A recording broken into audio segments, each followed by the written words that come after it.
আমার মনে হয় কি জানো, আমার মনে হয় তোমাকে আমার জীবনে আনাটা আমার সব থেকে বড় ভুল। হোয়াট?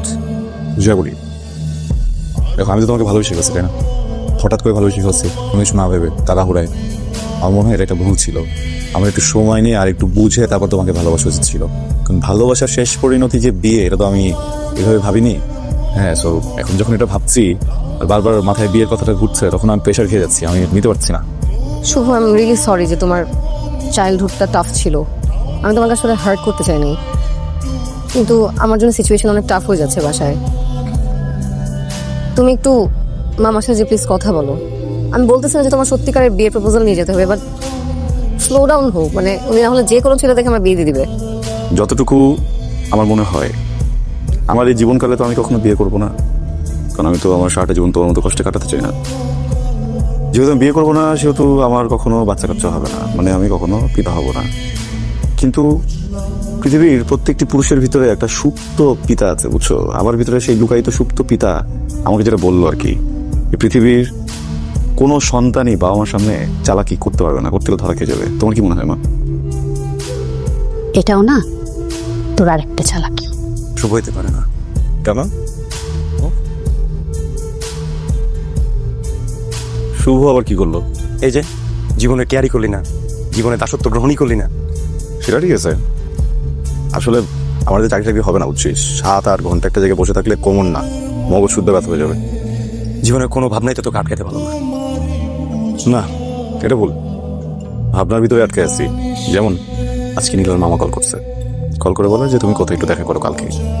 অথচ নীলা এই ঘটনা জানি না। এটা কিন্তু একটা ভাবনার বিষয়। আমি জানি নীলাকে তুমি খুব ভালোবাসো, আর এই জন্য এই কথাটা তোমার জানানোটা খুব জরুরি, এবং আমি আমার দায়িত্ব মনে করছি। আমাদের নীলা একটা কঠিন অসুখে ভুগছে। রোগটার নাম ইডিওপ্যাথিক পালমোনারি আর্টেরিয়াল হাইপারটেনশন। এই রোগে যে মানুষটা ভুগে, বাইরে থেকে তাকে দেখে বোঝার কোনো উপায় নেই। মাঝে মধ্যে শ্বাসকষ্ট হয়। যুব, বলো তো তুমি কেমন জানি অন্য মনস্ক হয়ে থাকো। কথা বললে শুনো না, তাকায় থাকলে দেখো না। হয়েছেটা কি বলবা? কিছু না, কি হবে? কি বলো?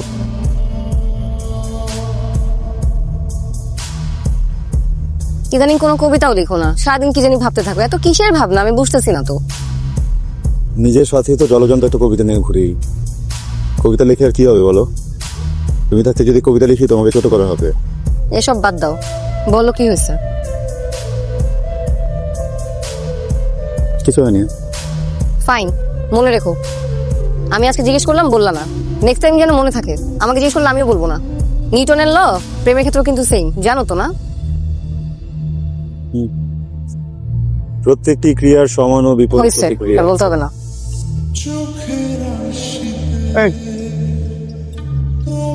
ব্লাড, চলো হাসপাতালে চলো। কিসের ব্লাড? কোথায় ব্লাড? কোথায় ব্লাড? কোথায় ব্লাড? শুভ, কি বলতেছো? মাথা ঠিক আছে?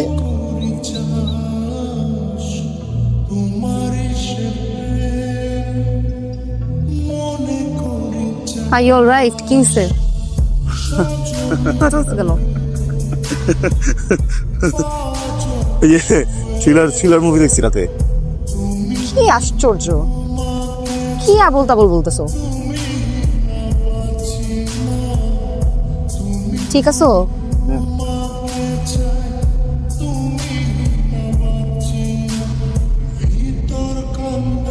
তুমি এখানে কি করতেছো? তোমাকে নিতে আসলাম। আমাকে নিতে আসছো? কোনোদিন তো আমি তোমাকে ফোন দিয়ে আনাইতে পারলাম না। তোমার ইদার ঘুম ভাঙে না, তুমি টায়ার্ড থাকো, না হলে তুমি আড্ডা দাও, না হলে তুমি কাজে থাকো। আজকে নিজে নিজে চলে আসছো? আজকে না, এখন থেকে ভাবলাম যে এখন থেকে তোমাকে আমি নিতে আসবো সময়। কি বলো? মানে মানে হচ্ছে মানে এখন থেকে তোমার যখন অফিস শেষ হবে আমি তোমাকে নিয়ে যাবো। ওই বাসায় বসে বসে বোর হচ্ছি, লেখালেখিও হচ্ছে না, তো ভাবলাম যে সময়টাকে কাজে লাগাই। আর আম্মাও বলতেছিল তোমার কথা যে তোমার মতো এত ভালো একটা মেয়ে, কিউট একটা মেয়ে, সুন্দর একটা মেয়ে আর একটু কেয়ার ডিজার্ভ করে, আমি নাকি অনেক কেয়ারলেস। শুভ, ন্যাকামি করবা না। সব ন্যাকামি আমার একদম জমে না, তুমি জানো। আস্তে আস্তে বলো, বাইরের মানুষের সামনে তো নাজে কথা বলতে হয় না। তুমি যেরকম ন্যাকামি করছো ওটা দেখে না মানুষ। হ্যাঁ, আমি তো গোপনে গোপনে করতেছি, আড়ালে। তুমি আড়ালে বকো, তোর সামনে কেন বকতে হবে? আচ্ছা সরি, মজা করতেছি। শোনো না, পাশে যাবা? সারাদিন অফিস করে আর কোথায় যাব?